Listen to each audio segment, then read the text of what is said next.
Success classes में आप सभी का स्वागत है। आज अपन बात करेंगे क्लास 11 का जो एनुअल एग्ज़ाम होने वाला है वेडनेसडे को, उसके लिए chapter wise most important questions की एंड एग्जाम्पल की। तो इस वीडियो में जो भी आपको जिस भी चैप्टर के क्वेश्चंस एंड एग्जाम्पल बताए जाएँ आप उनको एक बार अच्छी से तैयार कर लें। 100% आपको एग्जाम में वहीं से क्वेश्चन देखने को मिलेंगे।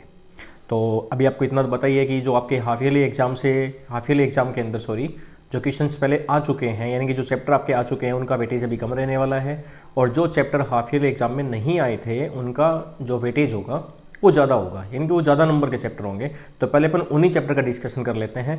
तो उनमें हम सबसे पहले स्टार्ट करते हैं। यहाँ पे जो चैप्टर नंबर है हमारा लिमिट एंड डेरिवेटिव्स की, यानी कि सीमा और अवकलज जो अपना चैप्टर है, ठीक है। तो इस चैप्टर से कौन कौन से मोस्ट इंपॉर्टेंट क्वेश्चंस बन सकते हैं और कौन कौन से आपके एग्जाम्पल होंगे, तो उनमें हम सबसे पहले यहाँ पे लेंगे एग्जाम्पल नंबर 2 को। ये जो आपका एग्जाम्पल नंबर 2 है, ठीक है, सीमाएं ज्ञात कीजिए। इसमें एग्जाम्पल नंबर 2 का आपको सेकंड, थर्ड और फोर्थ, बस ये 3 ऑप्शंस आपको यहाँ से करने हैं। नेक्स्ट अपन बात करते हैं आपके पास एग्जाम्पल नंबर 3, इसके दोनों ऑप्शंस आप लोगों को करने हैं। नेक्स्ट यहाँ आता है ये जो आपकी थ्योरम है, यानी कि प्रमेय है। इस प्रमेय में 2 दे रखे हैं आपको, ऑप्शन नंबर 1 और ऑप्शन नंबर 2, ठीक है। इसका आंसर 1 जो आता है ये आपके एमसीक्यू में आपसे पूछा जा सकता है, यहाँ से इसका एमसीक्यू बन सकता है। और एक ये वाला जो मैंने बना रखा है यहाँ पे, ठीक है, लिमिट्स ज्ञात करना, सीमा ज्ञात करने का। उसके बाद में अगर हम आगे बात करें यहाँ पे क्वेश्चंस की, तो 13.1 जो अपना एक्सरसाइज है, इस एक्सरसाइज में जो भी आपको राउंड दिख रहा है जिस भी क्वेश्चन के ऊपर, उनको आप लोग एक बार अच्छे से तैयार कर लें, क्योंकि इसमें मोस्टली 32, 33 के लगभग क्वेश्चंस बनते हैं अपने, ठीक है। तो यहाँ पे आपको ये चीज़ तैयार कर लेनी है, ठीक है। यहाँ एग्जाम्पल नंबर 4 आपको दिख रहा है। उसके बाद में क्वेश्चन नंबर 5, क्वेश्चन नंबर 6, 8, 10, 11, ठीक है। उसके बाद में 13 आता है, 14 आता है, फिर अपना 16 नंबर कर लो, 17 नंबर कर लो। उसके बाद में 18, 20, 21 के बाद में आपको करना है 24, 25, 28, 30 और उसके बाद में आपका 32 आता है। ये मेरे पास हिंदी मीडियम की ओल्ड बुक है, लेकिन ये चैप्टर अभी चेंज नहीं हुआ है, तो न्यू सिलेबस के अंदर भी आपको क्वेश्चंस सेम मिलेंगे, सेम चैप्टर मिलेगा, ठीक है। तो लिमिट्स वाला जो भी क्वेश्चन आपके एग्जाम में आएगा, ठीक है, वो आपके बताए हुए इन्हीं क्वेश्चन से आ जाएगा। ऑलमोस्ट आपको ये मोड्स वाले क्वेश्चन पीछे चैप्टर में आए हुए हैं हाफ ईयरली एनुअल एग्जाम के अंदर। तो आप लिमिट्स वाले चैप्टर के अंदर जो भी आपको क्वेश्चन बताए गए आप बस उनको अच्छे से तैयार कर लें। आगे अपन बात करते हैं यहाँ पे डेरिवेटिव की, यानी कि अवकलज ज्ञात करने वाले चैप्टर की। तो उस चैप्टर के लिए मैंने आप लोगों के लिए कुछ क्वेश्चन बना रखे हैं पहले से, जो चैप्टर के अंदर से लिए गए हैं। तो यहाँ हम सबसे पहले अवकलज वाला जो चैप्टर अपना, यानी कि एक्सरसाइज 13.2, वहाँ से कौन कौन से क्वेश्चन आपके एग्जाम में आएंगे, तो उसके लिए मैंने आपके लिए क्वेश्चन बनाए हैं। यहाँ पे क्वेश्चन नंबर 1 आप देख पा रहे हो, x = 10 दे रखा है, x² - 2 का अवकलज ज्ञात करो, ठीक है। ये अपना फंक्शन होता है, अपन इसको f(x) से शो करेंगे, फिर इसका अपन डेरिवेटिव करेंगे, यानी कि अवकलज करेंगे। उसके बाद में x के प्लेस पे क्या डाल देंगे, 10 डाल देंगे, ठीक है। प्रथम सिद्धांत, इस सिद्धांत से अपने को डेरिवेशन करना है। तो प्रथम सिद्धांत से अपने को अवकलज करने के लिए आप ये 3 ऑप्शन तैयार कर लें, ठीक है। उसके बाद में क्वेश्चन नंबर 3 है, किसी अचर a के लिए x की पावर n - a की पावर n अपॉन में x - a का अवकलज ज्ञात करना। फिर एक फलन f(x) दिया हुआ अपने को, इसमें सिद्ध करना कि f'1, ठीक है, इक्वल होगा 100 × f'0 के। फिर प्रथम सिद्धांत से आपको cos, tan, sin का अवकलज करना है। फिर कुछ फलन है जिनका आपको डायरेक्ट अवकलन पेपर में पूछा जाता है, तो यहाँ से आपको, ठीक है, ये जो भी मैंने ऑप्शंस बना रखे हैं, ऑप्शन नंबर 1 है sin cos का, फिर 5 sin x - 6 cos x + 7, ठीक है।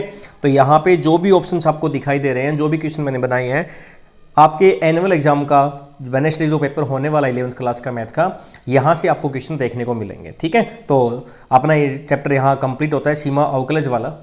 तो इस चैप्टर के लिए अपने को एक तो लिमिट्स वाला 13.1 और 13.2 दोनों आपको अच्छे से तैयार करना है। उसके बाद में अपन चलते हैं सांख्यिकी वाले पे, ठीक है। नेक्स्ट अपन बात करते हैं यहाँ पे अपना जो चैप्टर आता है स्टैटिक्स वाला, ठीक है, सांख्यिकी। अब इसके ऊपर कौन कौन से क्वेश्चंस बन सकते हैं, कौन कौन से एग्जाम्पल बन सकते हैं, जो आपको बताया जाए बस वही तैयार कर ले, आपके एग्जाम में आपको मिल जाएंगे। एग्जाम्पल नंबर 1, ठीक है, माध्य के सापेक्ष आपको क्या निकालना है, माध्य विचलन निकालना है।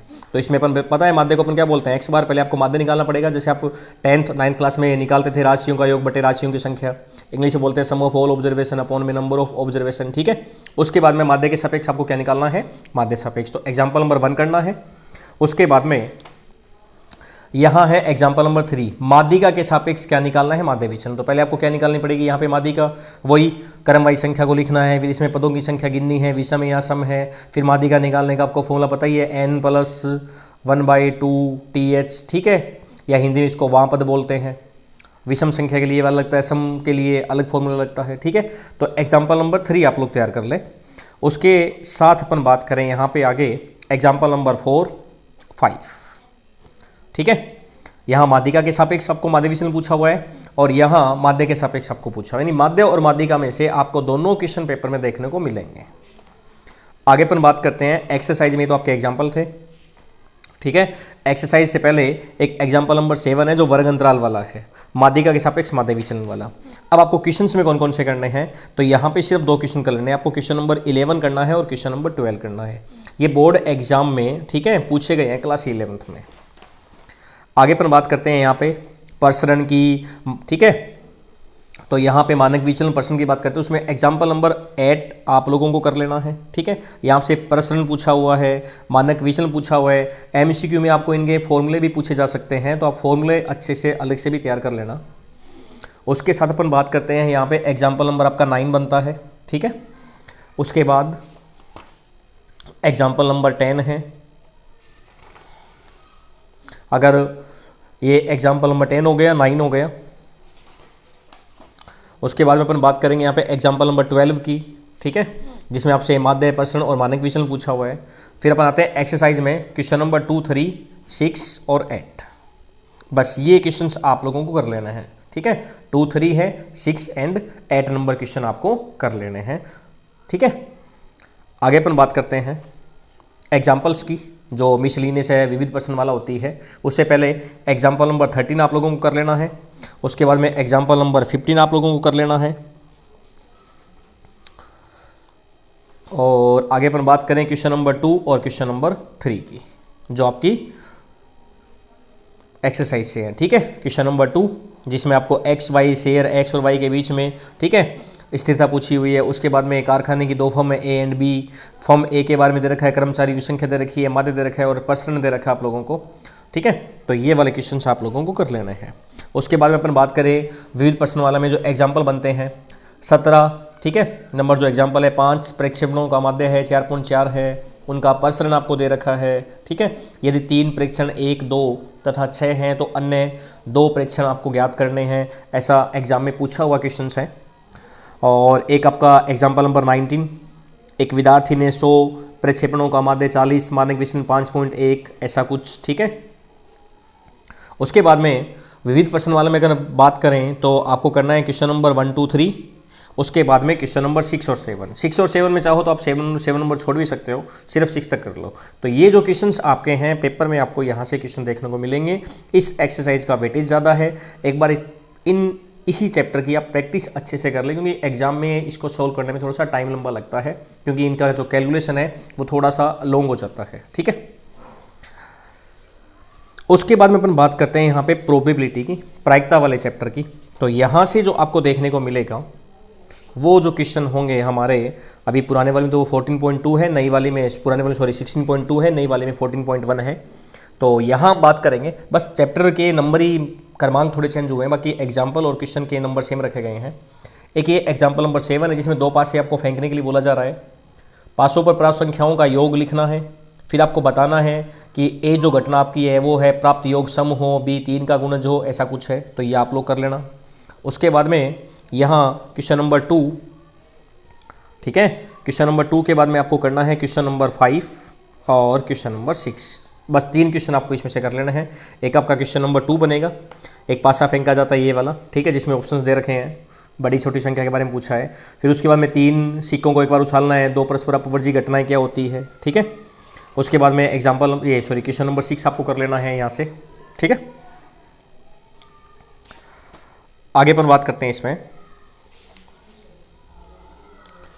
एक इस टाइप का आपको एमसीक्यू देखने को मिल सकता है। ठीक है, तो ऐसा कोई एमसीक्यू आपको दिखाई दे तो ये अलग अलग इवेंट होते हैं, अलग अलग घटनाएं होती है, तो इन सब का जोड़ अगर एक आ रहा है तो आपका ऑप्शन सही हो जाएगा, क्योंकि प्रायिकताओं में सभी प्रारंभिक प्रायिकताओं का घटनाओं का योग जो होता है वो कितना आता है, हमेशा एक आता है। ठीक है, तो ऐसा कुछ एमसीक्यू आपको देखने को मिल सकता है, तो ये तो आप वैसे भी कर लोगे। ठीक है, अलग अलग इवेंट का है।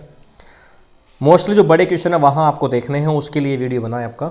एक एग्जाम्पल नंबर 10 आपको कर लेना है यहाँ से। ठीक है, एग्जाम्पल नंबर 10 के बाद में हम आगे बढ़े यहाँ पे एग्जाम्पल नंबर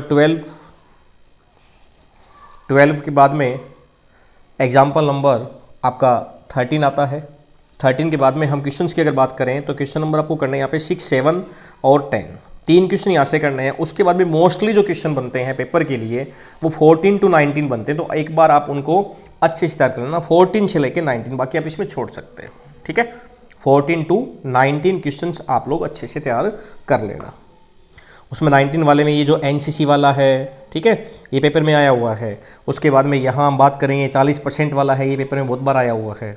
ठीक है, ये बार बार रिपीट होने वाले क्वेश्चंस होते हैं, इसलिए मैंने यहाँ पे 14 to 19 बोला आप लोगों को। ये आप लोग अच्छे से तैयार कर ले। यहाँ से आपको क्वेश्चन देखने को मिलेगा 14 और 17 के बीच में क्वेश्चन मिल जाएगा, एक 18 और 21 में से आपको देखने को मिल जाएगा। तो 14 to 19 एक बार आप अच्छे से तैयार कर लो। ठीक है, मिसलेनियस में अगर बात करें विविध प्रश्न वाला में तो एग्जाम्पल नंबर 15 आपका बनता है। और क्वेश्चंस में बात करें तो विविध प्रश्न वाला में प्रश्न नंबर 1 है, वो एक डिब्बे में 10 लाल है, 20 नीली, 30 हरी गोलियों वाला क्वेश्चन है। उसके बाद में यहाँ question number 2, question number 4, question number 6 and question number 9। तो हमने 3 चैप्टरों के मोस्ट इंपॉर्टेंट क्वेश्चंस का डिस्कशन किया है। आप अपने एग्जाम के लिए अगर इन क्वेश्चनों को अच्छे से तैयार कर लेते हो, जो भी आपको बताया गया वीडियो में, ठीक है, तो आपको पूरा पेपर वहीं से देखने को मिलेगा। एक अच्छा स्कोर आप लोग कर सकते हो उसके लिए। तो बाकी बचे हुए चैप्टर के लिए अपन एक नेक्स्ट वीडियो लेके आएंगे, तब तक आप एक बार इनको अच्छे से तैयार करें। अगर आपको ये वीडियो अच्छा लगा, ठीक है, तो उसके लिए आप लाइक और सब्सक्राइब करें और वीडियो को शेयर करें। थैंक्स।